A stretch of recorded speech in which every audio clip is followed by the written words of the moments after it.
Hey monkeys, how you doing? Damian Keyes here. So today I want to do a big one, and instead of doing a top 10, I want to do a top 30. Yeah, crazy, I know. This one's going to be the top 30 mistakes made by young or new or inexperienced bands. So if any of this sounds familiar to you, then fear not, we can change this and we can get you the success that you are driving for. So come with me on a journey. Number one, picking a band name which is ungoogleable. And two ways you can do that. Number one, you pick a word which is just far too prevalent on Google, like say calling your band White. How is that possibly going to get found? You are going to be lost in the mix of Google. Or number two, picking something which you say over the mic which nobody is going to be able to spell. Like for example, cerddoriaeth, which is the Welsh word for music. Now, if you're standing on stage and you say that across the mic, everyone's going to get their phone out and go, yeah, I've got no chance of spelling that. So do yourself a favor, when you're picking a band name, go and do some research before and find out whether A, there are a million other bands called that name, or number two, that people are going to be able to spell it nice and easy and find it on Google. Number two, only working on the band when they're together. Now, if you're only working on the band when you're together, especially if there's 3, 4, or 5 of you in a band, you are effectively doing the work of one person. You have a lot of shit to do. So you need everyone working individually as well as when you're together as a group. I think we better split up. Good idea. Yeah, we can do more damage that way. Number three, having individual job roles and targets. Now, just because you're the bass player of the band, it doesn't mean you can't take responsibility for the social media. And just because you're the drummer of the band, it doesn't mean you can't take responsibility for booking an entire tour. Now, if everyone has got their own job roles and individual targets, you are going to achieve a lot more as a band. Number four, not allocating enough time to your band. I cannot stress enough how hard it is to break a band, but it is doable. But in which case you are going to need to sacrifice because you need time more than anything else. So going out with your mates or Netflix, they have to go. You need as much time as possible spent on your band. Number five, not having a common goal. Now this is what splits bands up the most. When someone is putting a couple of hours a week into it and someone is dedicating their entire life. Someone wants to play Wembley Stadium and someone else just wants to go out and just have fun with their mates. They don't add up and it causes friction in bands. You need to have a common goal and it needs to be in the open. Are we going to take over the world or are we just going to have fun together? If you can sort this out so every time you're making a decision, the decision is towards that end goal, in which case you stand a chance. Okay, let's talk rehearsals. Number six, not rehearsing with a click. Now, you want your band to be as tight as possible, and the best way to get the band as tight as possible is not just rehearsing a lot, it's rehearsing with a click, because that click will be the one common denominator that everyone is playing to. It's the fastest and best way of getting your band as tight as possible, and who doesn't want their band to sound as big and tight as possible? I would always recommend rehearsing with a click. Number seven, rehearsing your songs without breaking them down. Just going from start to finish, start to finish, start to finish, and moving on is gonna make your songs and your set average.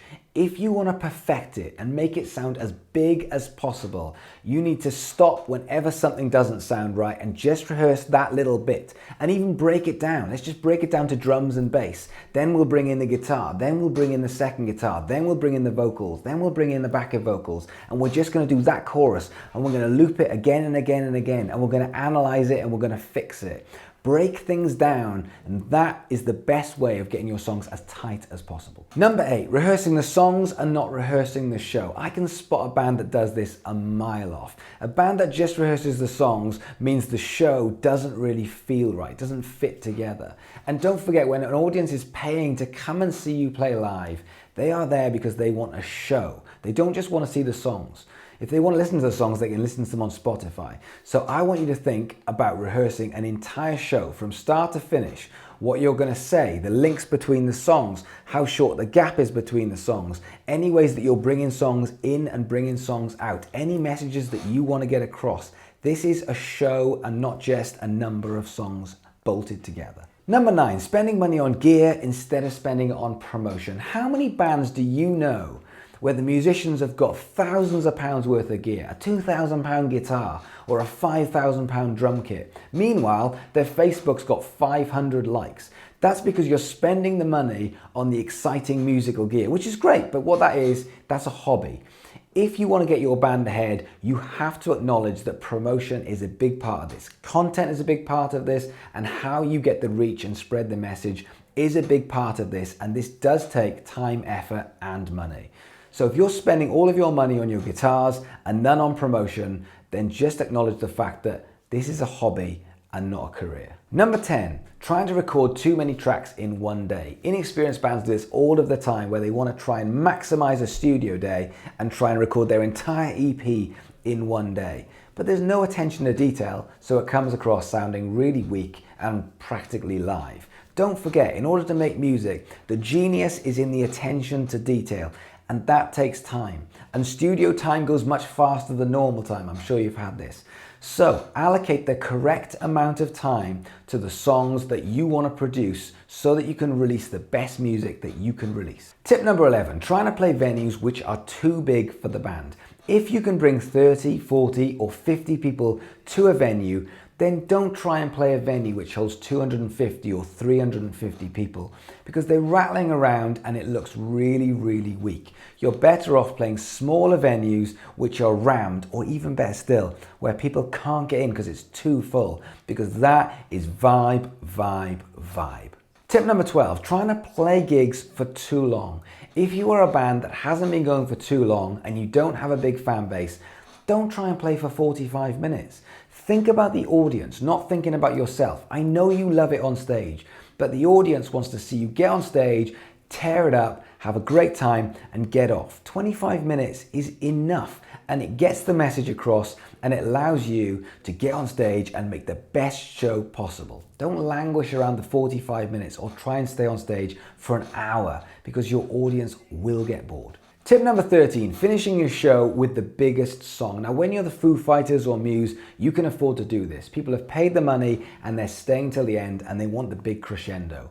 But when you're a young band and not many people know who you are, you need to get on that stage and have a punch in the face, metaphorically speaking. So why not start with your best song and make sure that everyone who's there is getting the best bit at the beginning and not having to wait till the end when realistically they may well have gone.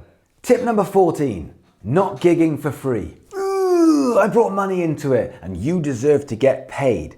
But do you though? Because when you're a young, inexperienced band, you have one job, which is to get your music out there. And if someone offers you a gig and it isn't paid, should you take it?